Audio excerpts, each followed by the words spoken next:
Hey everyone, Allie here. Not to sound dramatic, but viewer discretion is advised on this next podcast episode due to its spice content. At Light Talks here, we like to talk about all of the things, and sometimes that means super vulnerable things. So we have a testimonial coming up on this next podcast episode that is incredible. But if you have little listeners around, you might just want to hit pause and pick it up later, just considering who might be around. So we look forward to you listening to this next episode. In a world that's loud, the church does not have to remain silent.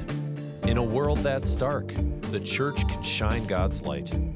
Welcome to Light Talks, where we dive deep into real conversations, not just echoing the world's noise, but shedding God's light on challenging topics. Let's talk. Welcome back to another episode of Light Talks with 922 Ministries. My name is Allie, and I am your host for today. Here at Light Talks, we like to talk about the things that matter to you. So in the episode's description box, you'll find a link to submit your questions and topics that you want us to talk about here on the podcast. Also, don't forget to hit that subscribe button and like to make sure that you are notified of any future episodes.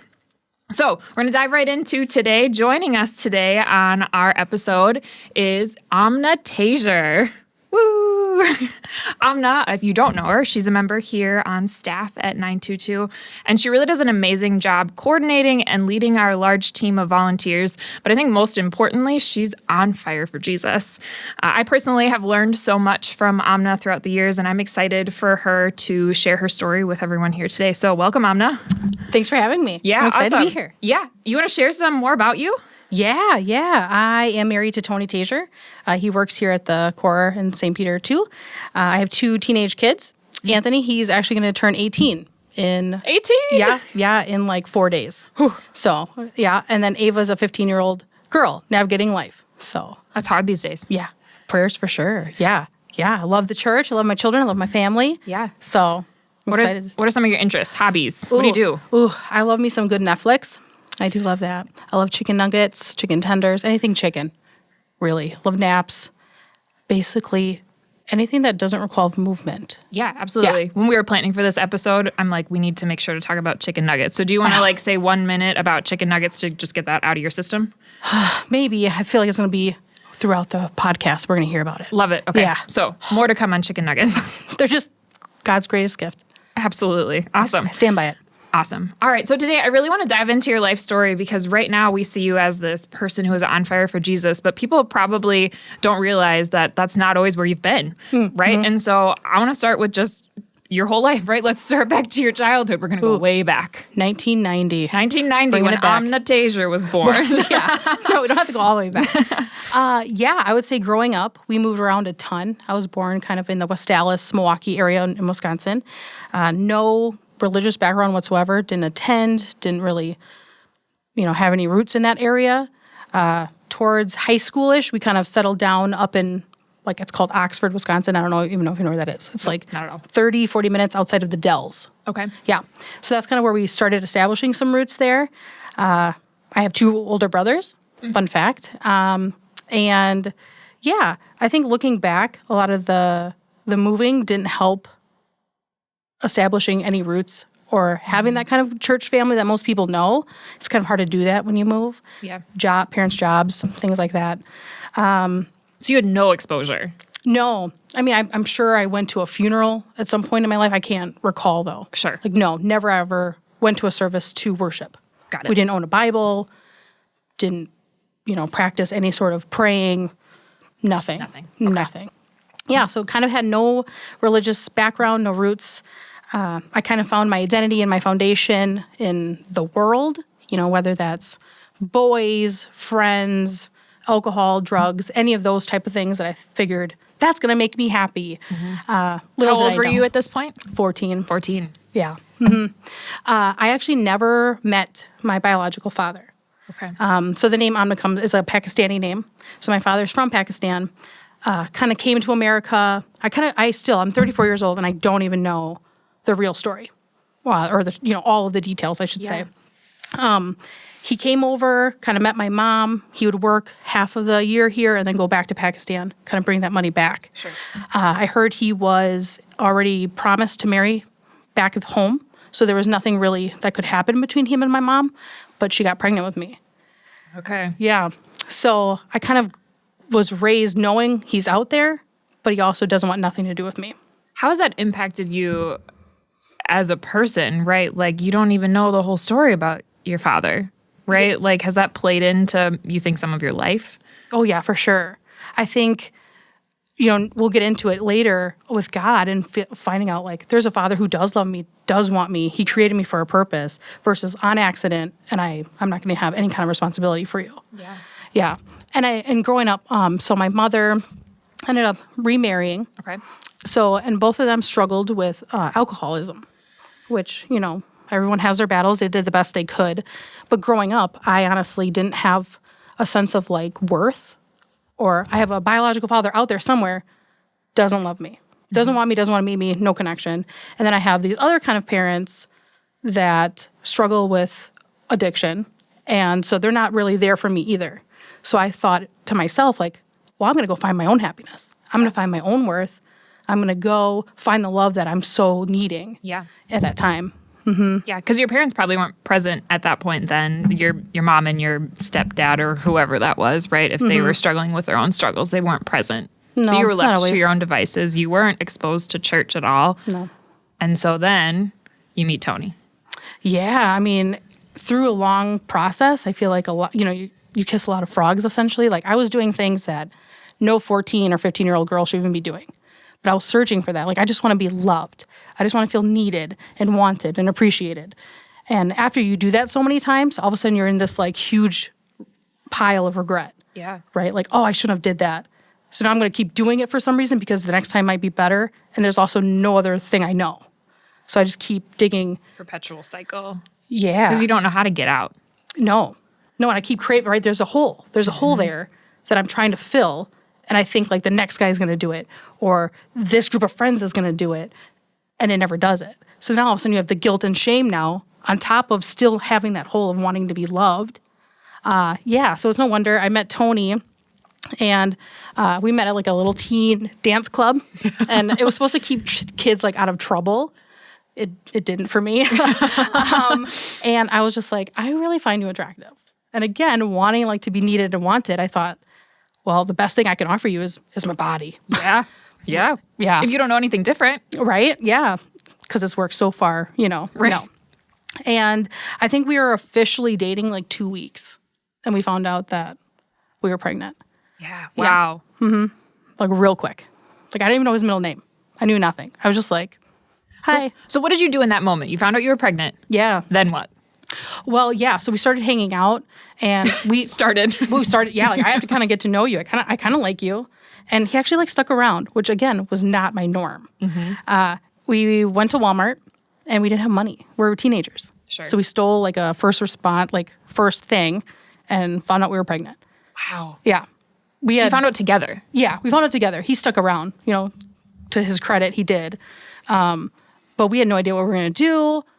I was entering high school. Like, I'm only 15. He's 17. Like, is he gonna graduate? Am I gonna continue school? We have no idea. My parents hadn't even met him. Okay. I mean, it'd only been like 2 weeks. Well, right? Yeah. Well, I saw him around at other parties. Yeah. But that was the first time that we were like, we should probably hang out and sin.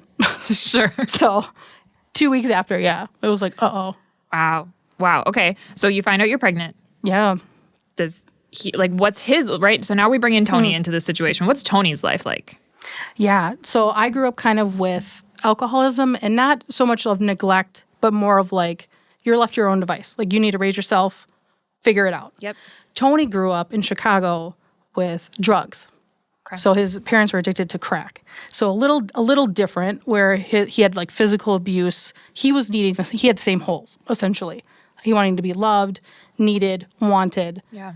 That normal stability in family. So, I mean, it's crazy that we both kind of were looking for that, and we were able to find it in each other sinfully, right? But also, he's messed up, I'm messed up. What? This is not looking great. Not looking great on paper, no. Yeah. So he tells his parents, right? Yeah. So I was like, we should probably tell somebody, right? Like, It's we're a gonna great need help, decision. right? Step one. So I was like, hey, I would really like you guys to meet my boyfriend.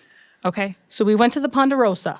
All right, Yep. Ponderosa. That's where it goes down, everyone. Yep. You can give anybody bad news if you have steak. I feel like, yep. And I was like, this is Tony. And also I'm pregnant. Yeah. It was, they turned white. Oh, wow. Yeah. And I was just naive because I'm like, yeah, it's going to be great. It's going to be great. And Tony's nervous, you know, again, he doesn't know them. They don't know him. Yeah. I don't even know him. So like looking back, like what were we thinking? Yeah. God had plans. Yeah. That we'll find out later. We will. Yes. Yeah. And then he ended up telling his family.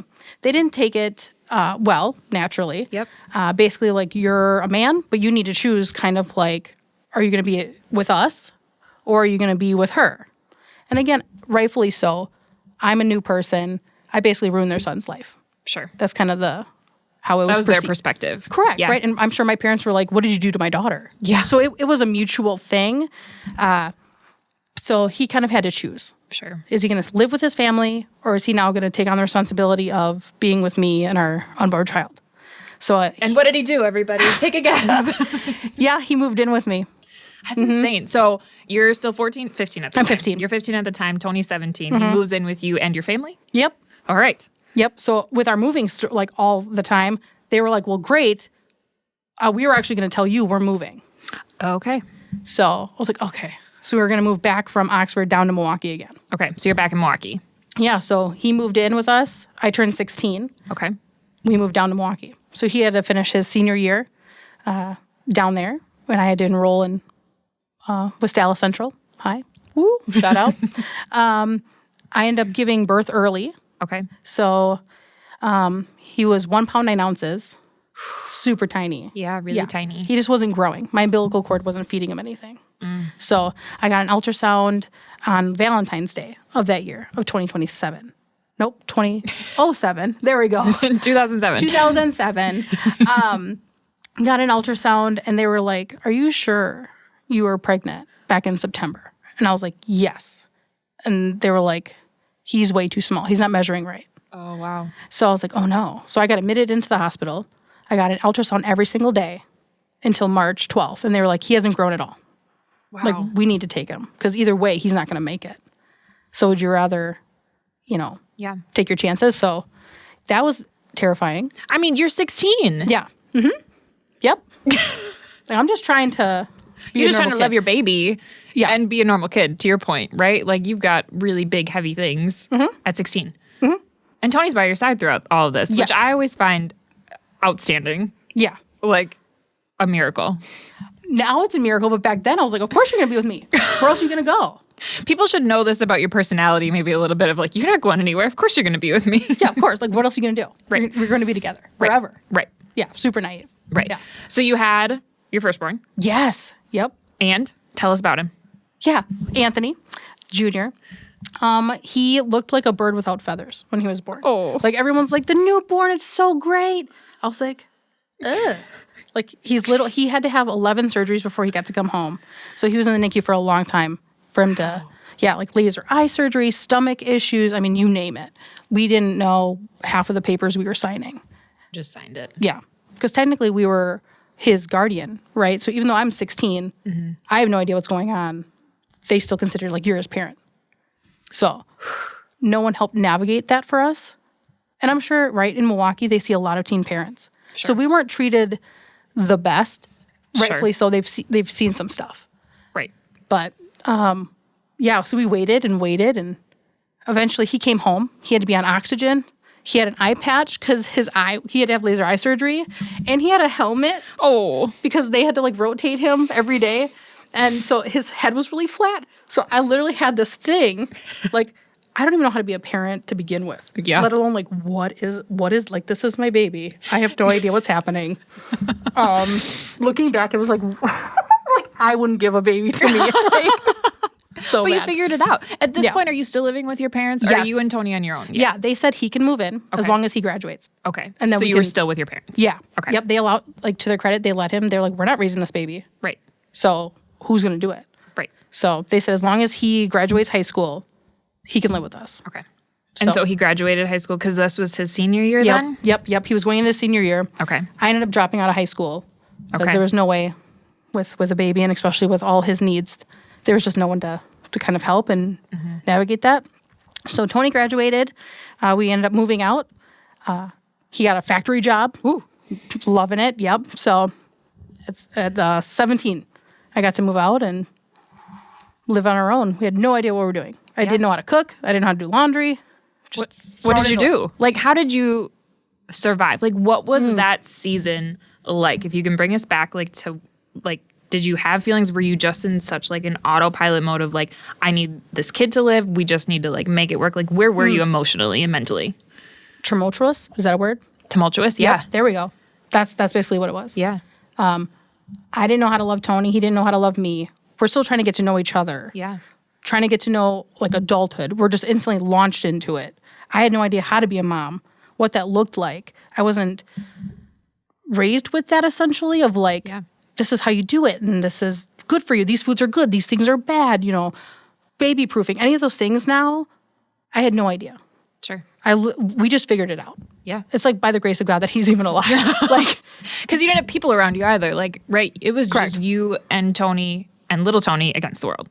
correct. That's how we felt. For sure. Crazy. Okay. So Tony's got a factory job. You've got your son, right? What happens next? Yeah, we do that for a while, right? And then we ended up getting pregnant with Ava, our daughter, 2 years later. Yeah. Yeah. Ava.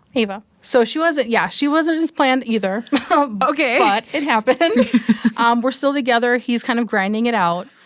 We move around, right? We're still just trying to find our place. And we eventually, our experience when he was born was bad. Sure. They weren't the kindest. And again, to their credit, I'm sure they've seen some stuff. So I was like, oh, when I grow up, I'm going to be a nurse and I'm going to be the best nurse. I'm going to be so nice to teen parents. And so in my mind, I was like, this is what I want to do. Yeah. So while I was pregnant with Ava, you had to be 18 and a half in order to get your GED. Okay. So after she was born and all of that time, I was like, I'm going to get my GED. So I ended up getting my GED. Love it. Yeah, while he was working. And I kind of just stayed home with them and got that. Yep. And throughout this time, I wasn't really supported by my family. But I did have a cousin, Stephanie, who, goes to our church. She kind of stepped in during my upbringing and was kind of my mother figure. She was making sure I did my homework, that I brushed my hair, that I showered, I had clothes. When I was bullied or things happened at school, she was the one that, like, helped me. Make sure I got to my soccer games, all of those things that, again, should be normal to kids nowadays that are like, I had no idea. That's kind of the role that she took on. How amazing, though. What a blessing. Yeah. So in 2011, she moved up here. She went to college. And here to Appleton? Yes. Okay. Yep, up to Appleton, Wisconsin. And she kind of was like, I know this area. It's really good to raise a family up here. I can even help Tony get a job at her job. So I was like, okay. So then me and Tony made kind of the decision to move up to Appleton. Did you have Ava at this point? Yep. Okay. So Ava was how old now? Not 2. Okay. So we ended up coming up here. We couldn't afford anything, so we had like a low-income housing. That's kind of all we have ever lived in at this point. And she got him a job, and we were able to make actually like an income, and things were starting to come kind of normal. Like, oh, this is what you do. And I started taking night classes. To be a nurse? Yeah, at the Fox Valley Tech. Wow. So trying to do it all, not doing it very well, but trying. And like you are such a determined person, like it just must be in you to just like grind and like get it done. Yes. I think both me and Tony were grinders. Like, Sure. we will not become our parents. Yeah. Like there was something in us that was like, we're going to do something different. We didn't know what it was at the time, but it was like, we can do better. But what gave you that? Because like I think you can choose one of two paths, right? You can either like fall into the same trap and go through the cycle and like do it again, or you choose differently. But do you think it was just something in you that said we're going to do it differently? Like did something trigger that, or was it just in you? Yeah, for me, Stephanie had that in her, where she was like, I'm going to go out, I'm going to go to college, I'm going to do things. Sure. Like we don't have to be like so-and-so and so-and-so and struggle with those same addictions. She was your positive influence there. Yeah. So for sure. I was like, oh, that's gonna be me too. I can, but again, I didn't have a foundation. Right. So then instead of having that identity in Christ at that time, I found my identity in what she thought. Sure. So she ended up going off to college. So then I was left to my own devices again. So you're in Appleton now. Yeah. Okay. Yeah. So I think knowing that there could be something better for me, like I saw it in her.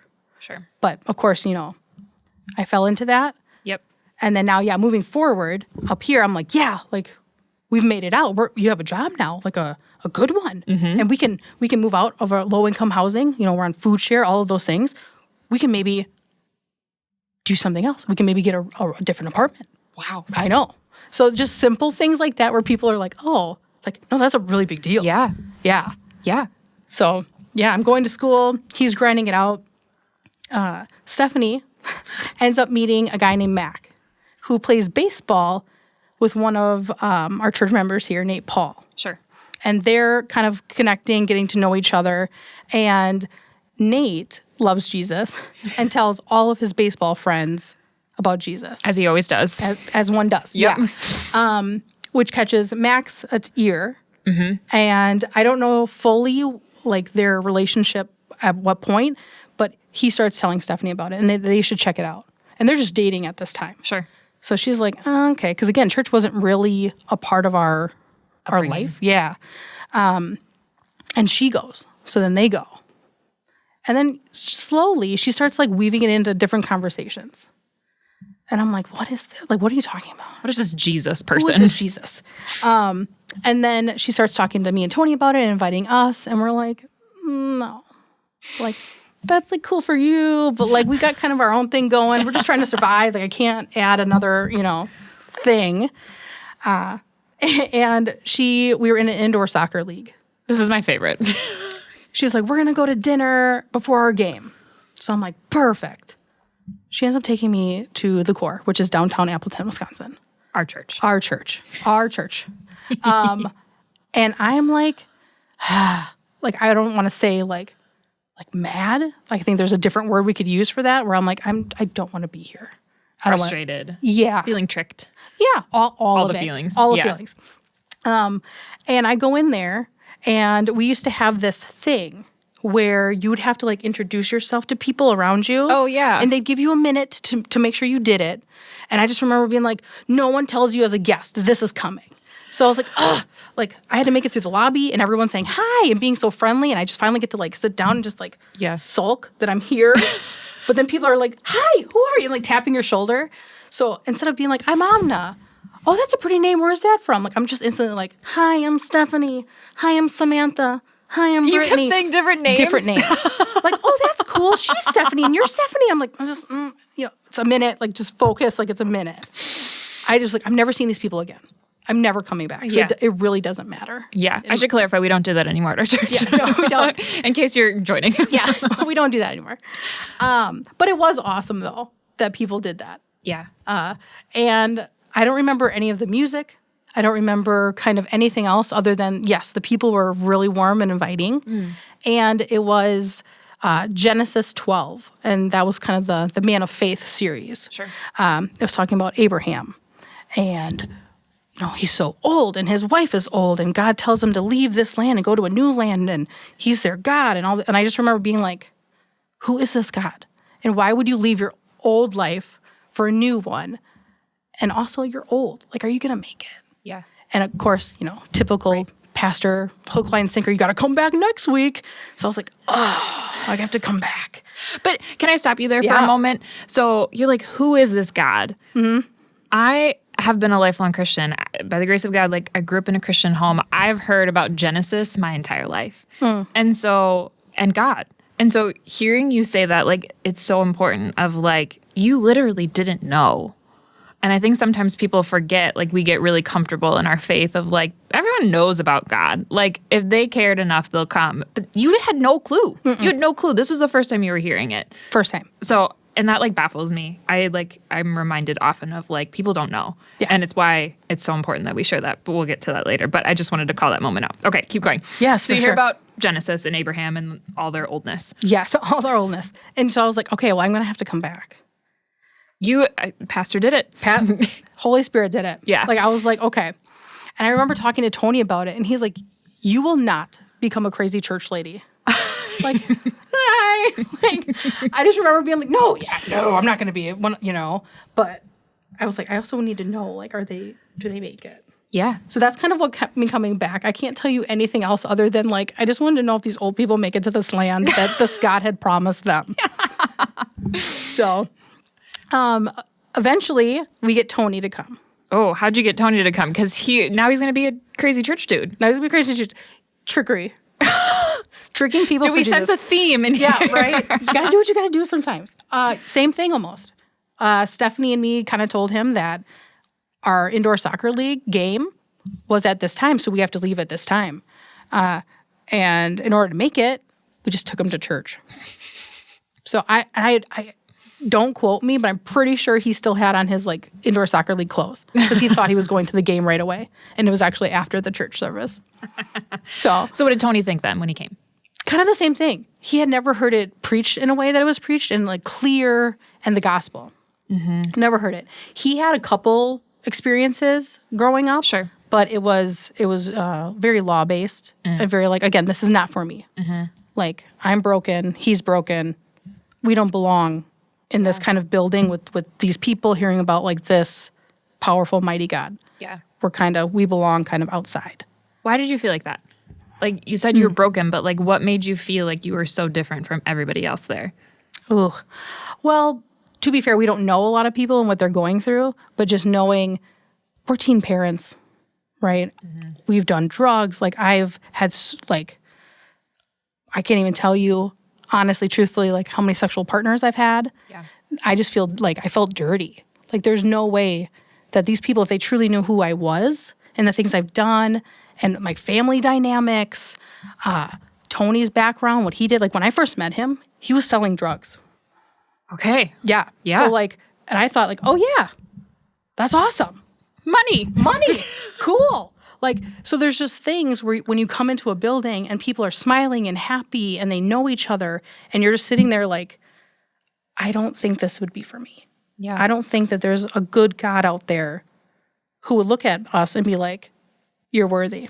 Yeah. Like, I will choose to love you no matter what you've done.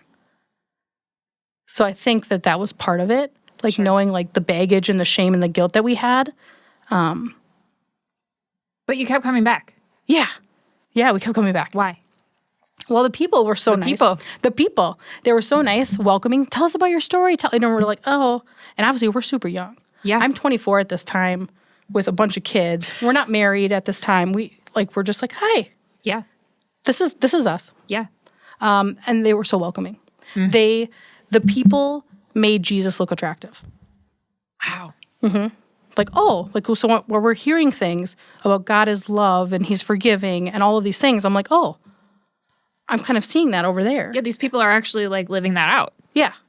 Which is beautiful. Correct. Yeah. And what made you keep coming back, even though you're just like, I don't know if this God thing is for me. But the people, you're like, okay.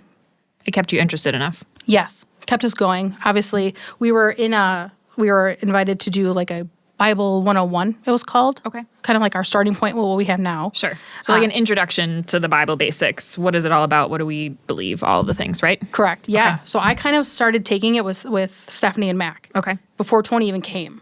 So then when Tony started to come, he kind of jumped in. Because, again, fresh new things like, what does forgiven mean?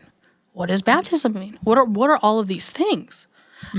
So that kind of kept us like, we want to know more, essentially. Me and Tony are kind of no fluff, like straight shooter type of people. Yeah. So like if you're going to tell us like God is good, like you have to tell us that. I want to see it. I want to read it. I want to know about it. So those classes are so helpful to be like, wait a minute, what about this? And I remember being in there and talking about creation. And I think one of my very first questions to Pastor Mike was, why do I get my period? Oh, yeah. Oh, you just threw it right at him. Full blown. Like, I want to know about why I get my period, where are dinosaurs, all of these different like things. That I was just like, I want to know these things. Love it. I don't think are you going to tell us the answer? No. you can ask him next time. But those are like, right? Like, I just want to know. Yeah. Like, oh, in the creation, God made this and that. Like, tell me about that. Yeah. And he's like, I didn't go to seminary for that. I'm not going to, no, just kidding. So I was able to ask questions. And I didn't feel bad for it. Yeah. I didn't feel embarrassed about it. It was a really good opportunity to ask those questions. So then when Tony came, it was the same thing. And then we got to the lesson on baptism. And all 4 of us obviously have never been baptized. Yeah. So we were like, can we please be baptized? Tell us the importance of baptism. Like, what did that mean to you? And like that moment, what compelled you to be like, I want to get baptized? Because, right, some people, they might be just like, I don't need to get baptized, or what's the importance, significance? What compelled you to get baptized? Yeah, I mean, I think God was working in our heart, and the symbolism of baptism, like we are cleansed of our sins. Yeah. We are becoming one in his family. He has clothed us with him. We really wanted to do that. Yeah. We wanted that to happen. We wanted that gift. We wanted to be a part of the family. We wanted to know that we are reassured. Yeah. Especially after you were just talking about all of that guilt, all of that shame, all Yes. that baggage that you were carrying. Yes. Like that seemed like, not seemed, it is. Like that was something that you had been searching for so long. Yes. And then all of a sudden you have this gift Correct. in Jesus and through baptism. Correct. A one-way gift. Yep. I didn't do anything to deserve it. I never will. And he's like, take it. Yeah. Yeah. Love it. Okay. So you say, I want to get baptized. Yeah. So that Christmas Eve 2014, we were baptized, all 4 of us. I love that so much. It's so great. We, Tom Plowman, our video editor back in the day, he filmed it for us. So we get to watch it that's what our kind of our tradition, every Christmas Eve, we get to rewatch it, our baptism day. Our son Anthony has autism. And he cannot control when he's excited. And it's the best thing. Like he jumps and he like does this like thing, and the whole video, like that is what he's doing. So it's just an amazing thing to rewatch that and be like, you were so excited, bud. Yeah. And he had reason to be. Like like the angels in heaven were rejoicing when that happened. Rejoicing. Yeah. Over 2 teenage parents that, Yeah. by human earthly standards had no reason to be celebrated. Yeah. And God and his angels are like, welcome. Yeah. So at this point, you're all bought in. Tony even, like you're bought in. But you're not married yet. No, we're not. So Tony's mom had never been married. So he never really saw kind of marriage being modeled, like what a husband should do, what a wife should do, none of that. My mom, kind of different husbands. There's 3 of us. We have 3 different dads. So again, same thing for me. I've kind of seen it, but I've seen divorce. Or I've seen, you can just be together for 20 years and never get married. So we kind of had no idea what we were doing in that realm. Yeah. And of course, in the Bible 101, kind of talks about purity and sexual immorality and marriage and the gift of marriage. And we're sitting here like, we ain't married. We're not married. Yeah. So it kind of, not in a bad way, but made us think of like, wow, that could be for us. And this is a God-given, beautiful thing. Again, what? Yeah. So we ended up getting married. So we get baptized. And a week before we get baptized, I'm like, we're not having sex until we get married. Oh. Yeah. Yeah. Wow. Not saying that will make, clear all these other things. It's not a work or anything like that. Right. But we're baptized and now we know better. Right. You didn't know before. We didn't know. So now that you know, you can't. You shouldn't. Right. And we had a life group and we kind of confessed it to them at that time. So it was all happening at once. We were in the Bible 101 class. We were invited into a life group. So we were instantly connected with people that are like, you are fresh out the kitchen, essentially. Yeah. We're going to help you in your faith journey. So we kind of confessed it to them. I was like, guys, we kind of have this, like, we're learning about it and we kind of want help with it. Can you help us? And they're like, absolutely. So we literally were like, can you help us pray that we don't have sex? Yeah. Yeah. And it was a long time. Like you got baptized in December and you didn't get married till August. So that's how many months? 8 months? A long time. Too long. Yeah. I know. I was like, I actually have to talk to you. I actually have to get to know you and we have to resolve our fights without resorting to that. Yeah. Yeah. We learned a lot. It was so hard. And the amount of prayers that we asked for those simple things of like, can you pray that I don't desire Tony tonight? Like, it's the weirdest thing. Like, we already have 2 grown, almost, children. Yeah. It was looking back was, yeah. You can literally ask people for anything for prayers. Yeah. Yeah. And they do. They prayed. They prayed hard. And did you make it? We made it. Woo! We made it. And on our wedding night, it was the funniest thing because then we finally got to be intimate. Yeah. And it was like, hi, who are you? Like, we were like, ugh. It shouldn't be that, but it was. And it was just the funniest thing. Because this is Light Talks, I feel like I can tell you anything. Talk about it all. I remember, and I just started like almost crying, and Tony's like, I'm so sorry, I'm so bad. And I'm like, no, but like for the first time, I felt clean while having sex. Yeah. Because it's a gift from God. It's a gift from God within Inside marriage. marriage. Correct. And up until that whole time, right? I'm about to turn 25 at that point. I've never felt that. So it felt like, wow, I can't even put words into it of how like overwhelmed of like, this is what God ordained. Yeah. And I finally get to like witness that, experience that. Yeah. You didn't even know it was out there. I didn't even know it was out there. You were searching for it. Yeah. And it was right there. Right there. And it was extremely beautiful. Yeah. I got goosebumps. That's we so laugh. beautiful. We laugh about it all the time, like, oh, I cried. And it was like, yeah, but it had nothing to do with like Tony. It was Sure. It was God. Got to clarify that for everybody. It was for everybody Tony. listening. Yeah. But okay, so you get married and Yeah. you have a completely different life now. Yeah. Like you are, like I said, on fire for Jesus. And in my opinion, because you know what that life looked like before Jesus, and now you have Jesus, you live completely different. You live counterculturally, I think, to a lot of culture. I've learned so many. I listen to you and I'm like, I need to think about that better. I need to do that. But like, she's right. Like, I shouldn't be listening to the world. Like, I need to think about what God says about that. Yeah. And so I kind of want to break that down for people because whether you are maybe at some point where Amna was before she knew Jesus and you're like, I don't know if this God thing is for me, or if you're on the flip side of like, I've been a lifelong Christian and maybe you don't think about these things. I think it's so valuable for people to hear your perspective because I think it's beautiful. And you've built like this beautiful life out of not a lot, honestly. Like you had it really tough for a lot of years. So I want to kind of break that down. Like you and Tony now, like what does your marriage look like today? How do you keep it fresh? How do you live in light of God's love? Like, right, what does that look like now compared to maybe what it was Before? Yeah. I actually brought with me the 10 Commandments of Communication. Oh, okay. That we got for our premarital counseling. And it has been a game changer. Just seeing our marriage as a God-given gift. Yeah. Right? Like Tony is a gift to me. The things that used to annoy me, I'm like, oh, God has you in my life for a reason. And you have different gifts. I have different gifts. And how do we, like, marriage is a great resemblance of God in us. It's the only other thing of like, I'm a sinner, you're a sinner. We're going to smack you two together. What more sacrificial love can you possibly get? It's true. It's so true. So things like number one, you shall not try to win. But I want to win. Well, so do I. But now in light of that, it's like, no, let's talk about it.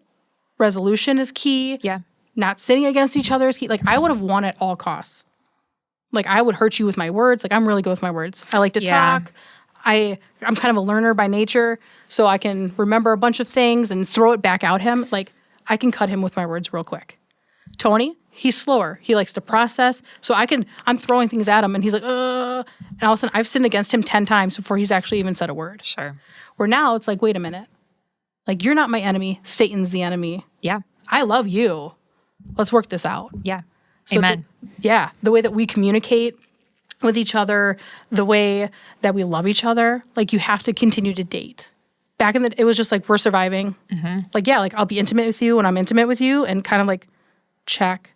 Like I almost felt like our life was just like check boxes. Yeah. Like, sure, we'll make money. Check. Yep. Sure, we'll pay our bills. Check. We'll do the marital thing. Sure, check. We'll parent our kids. Check. But there was no like future. Yeah. There was no like, how can I build you up now so 5 years from now, maybe you're not struggling with that same sin? Yeah, there was an intentionality behind it. No. It was just, I'm surviving right now in my little box and that's it. Yeah. Where now I'm like, oh, I'm called to be your helper. I want to help you. It changes your whole perspective. The whole thing. Like, how can I love you better? How can I serve you better? How can you first you better? There's just things different now that I never would have done. Yeah. Yeah. Same back and forth. Dating. Got to continue to date. So being intentional with that. Yeah, which I find really beautiful. you continue to date Tony, but you also extend your arm out to see other couples who maybe like, oh, maybe you can't pay for a babysitter right now. Or maybe it's really hard. Like, I'm going to keep knocking on your door until you go on a date, and I'm going to take your children. Yeah. And you're going to go on a date because it matters for your marriage. And like, that has been such a beautiful thing of like, you aren't just like selfish and like looking inward to like your marriage with Tony. Like, you're looking out and like, how can I bless others to make sure that they're also being able to date and partake in this beautiful gift of marriage. Yeah. I love that. Yeah. Got to date. All marriages. I'm ready to help. Date. Yeah. Well, and we're so blessed now. Like, our kids are older. They're teenagers. Yep. So now it's like, I'm not in that survival stage. Sure.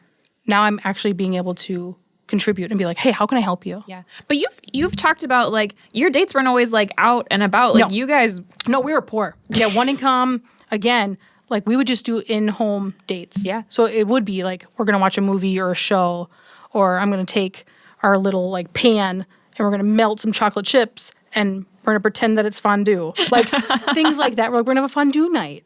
Like, Sounds fancy. sounds super fancy, but it's not, you know? Yeah. But it doesn't have to be. Doesn't have to It's be. all about connecting. It's connecting. Love that. Yeah. And I mean, just because you're a Christian and you're married doesn't mean that the romance and the spice has to die. Yeah. Tell me more. Yeah.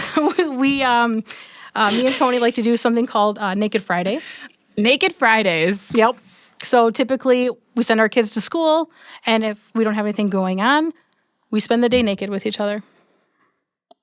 I don't know what to say to this. That you're going to try. But you highly recommend, right? Highly recommend it. Yeah. It brings a new development of like intimacy and just goofiness. And like, again, there's so much shame with bodies and like, who are you? Like, to be fully known and loved is amazing. So obviously we only get that in Jesus, but then the second person who should fully know you and still love you despite your quirks should be your spouse. Yeah, absolutely. Yeah. So Naked Fridays. Naked Fridays. Or naked any day of the week. Whatever works for you. Half day, naked hour, whatever. Yeah, if you've tried it, drop it in the comments after you try it. Let us know how it goes. Yeah. It's amazing. That's awesome.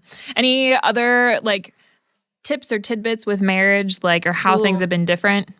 Yeah, the you first thing. Like, how can I serve you better? How can I help you? That is key.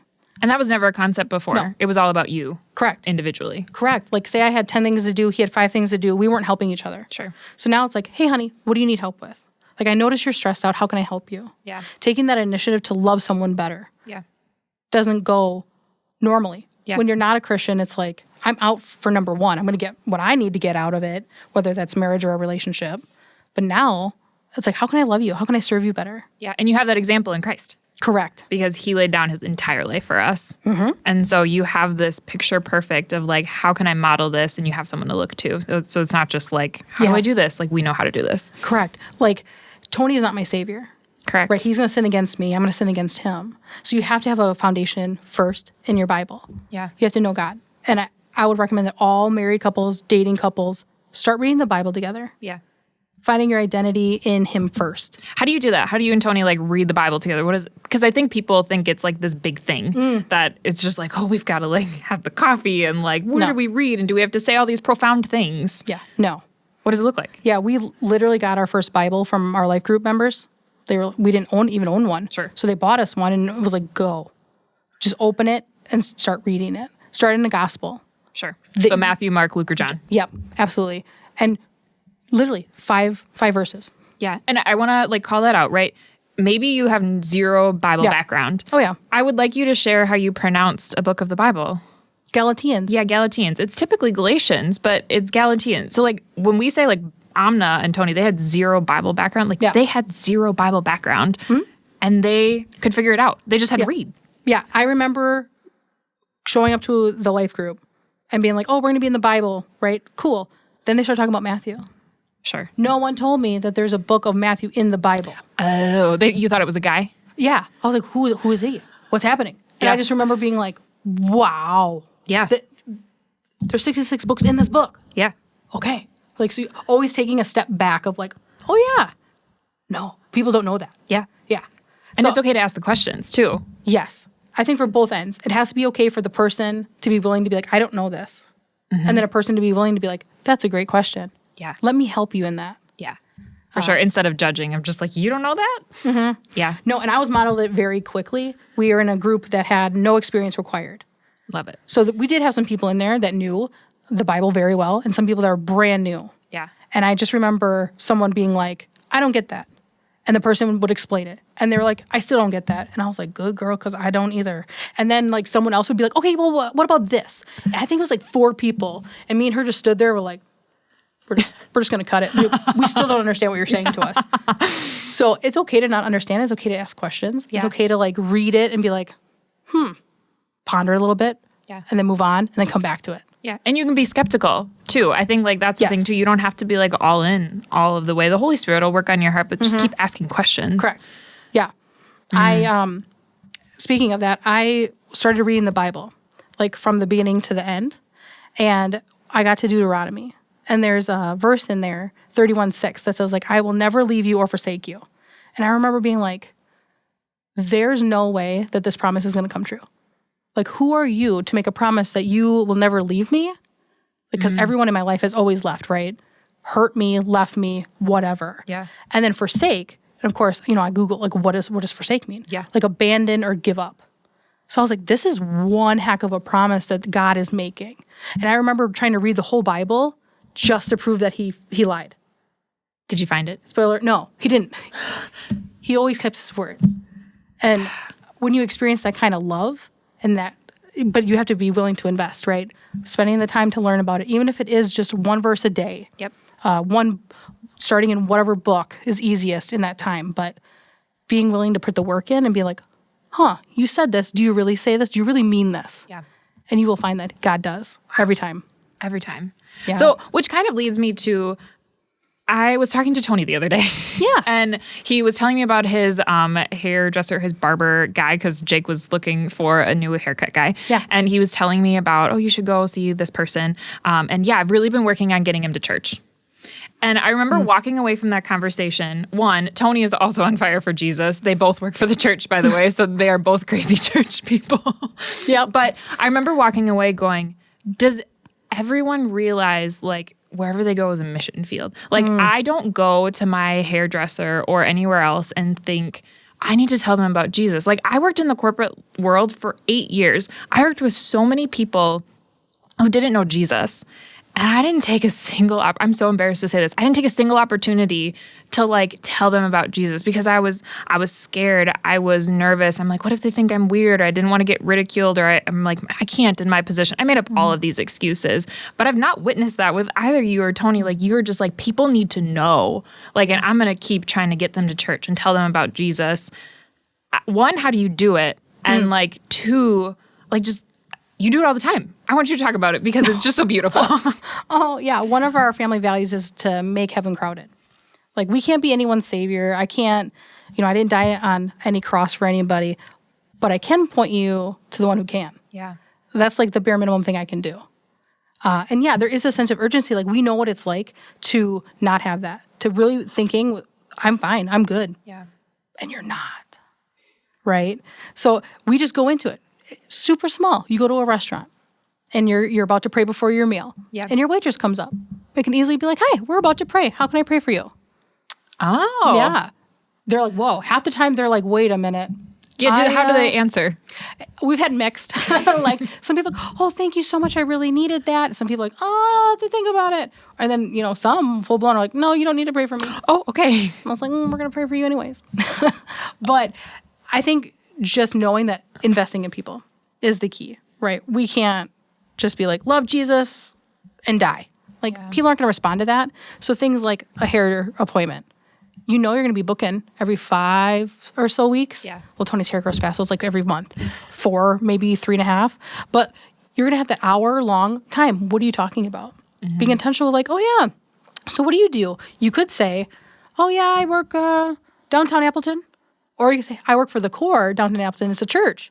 Have you ever been there? Yeah. Have you drove past it? Like little nuggets every single time. Yeah. To where you're building that relationship. You get to know them. They get to know you. And then you drop little Jesus nuggets everywhere. Kind of like little Jesus chicken nuggets. Jesus chicken. There we go. Jesus chicken nuggets. The nuggets. Heard it from here. Little nuggets. Yeah. And have you seen that be fruitful? Like, Yeah. Do you see that working? Or like, I can see some people being like, doesn't really work. People don't actually show up. Mm-hmm. Both and, right? I would invest in a nurse I had. never came. Sure. Oh, what are you reading? Oh, I'm reading the Bible. I've tried multiple things. Like I call it Jesus Jiu-Jitsu. Like where no matter what it is, you bring it back to Jesus. Yeah. Like, oh, are you eating mashed potatoes? Yeah, they're white. You know what else is white as snow? Jesus. Like, you can't do that. People are like, you're weird. Yeah. But you can get to know them, kind of lower kind of the walls that they have, and then slowly introduce them. Some people come, some people don't. But at least I know at the end of the day, like, I tried. Yeah. And also, like, I have this amazing gift that I can share with you. Yeah. Through Jesus. Yeah. I would love to tell you about him. So, like, buckle up. Buckle up. Buckle up, because I want you in heaven with me. Yeah. It's from a loving place. So I think if you start with investing and just knowing, like, eventually, like, I'm not going to be here forever. That's the only thing I get to do on this side of heaven. Because once I'm in heaven, I can't bring anybody with me. Yeah, it's true. Or I can't tell them at least. So I can just be like, hey. Do you know about Jesus? Do you know about Jesus? I would love to tell you if you don't. Otherwise, if not, I will show you. Or I'll trick you. Or I'll trick you. Yeah. Yeah. I have so many things that I wish we could talk about, but we are out of time. Okay. So thank you so much for sharing your story with us. To all those listening, I hope it was a blessing to you, that you picked up a few nuggets of wisdom, and maybe you saw yourself in the story a little bit. And I just hope you know that Jesus is waiting for you. He has this beautiful gift for you, and he wants you in heaven with him. So as Amna said, let's make heaven crowded.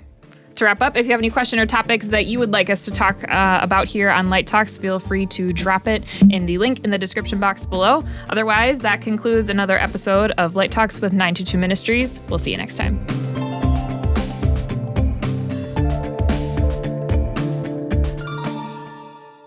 All right, Light Talks listeners, that was Amna's story, but that was only the beginning of it. That's it for this episode today, but we're going to have a special released episode next week, and we're going to bring Amna back with Tony and hear his side of the story. So make sure you tune in next week's special episode release, and we will see you then.